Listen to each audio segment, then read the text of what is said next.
Hello, my name is Harry Magallanes, and this is my project for ESOL 1310, titled Reading Between the Lines for the inference video. Today, I'll answer the first inference question from these three readings: My Name, from Sandra Cisneros, How to Tame a Wild Tongue of Gloria Anzaldúa, and Names from Julia Alvarez. First of all, I'm gonna start talking about My Name of Sandra Cisneros. So, in My Name, what I can infer about how the narrator feels about her family expectations, or how she was kind of feel trapped by how her family expectations were. It was like her name isn't just a name, like it's a way that comes from her family.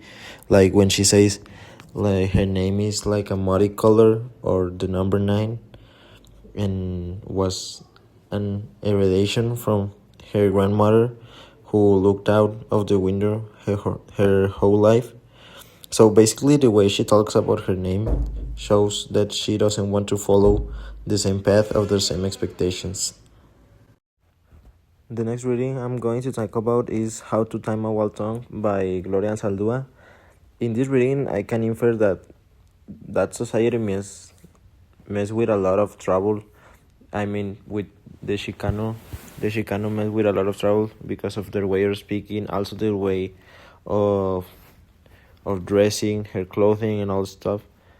The way that she remembers getting in trouble for speaking Spanish, I choose the passage that it says, "I remember being caught speaking Spanish at recess," and I think that her attitude was like trying to defend her identity, where she is super proud and protective of her Chicano Spanish, and comes from years like she her past is like, don't speak like that, and so basically the society tried to control her, and she find a way to stop doing that.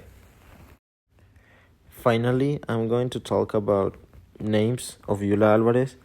I can infer that the names can be a part of belonging or exclusion, how the narrator feels.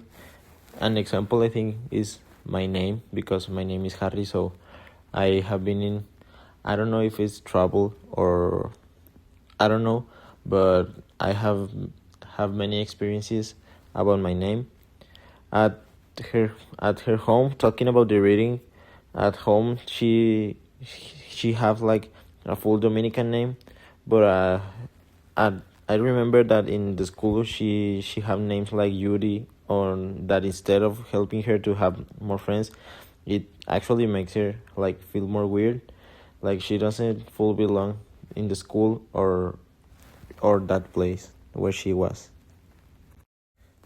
To end this video, finally, I think all these three stories basically show us how the identity is not something that you choose as your own. It's something that people try to put on you, like your languages, like your traditions, and all the stuff.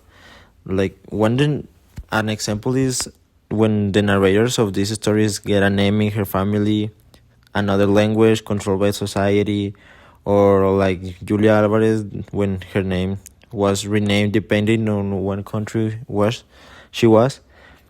And I think this can shapes the story of a person, and make us feel bad, make us feel good, and trying to make us to have a character and identity, and start feeling more proud about who we are and where we come from.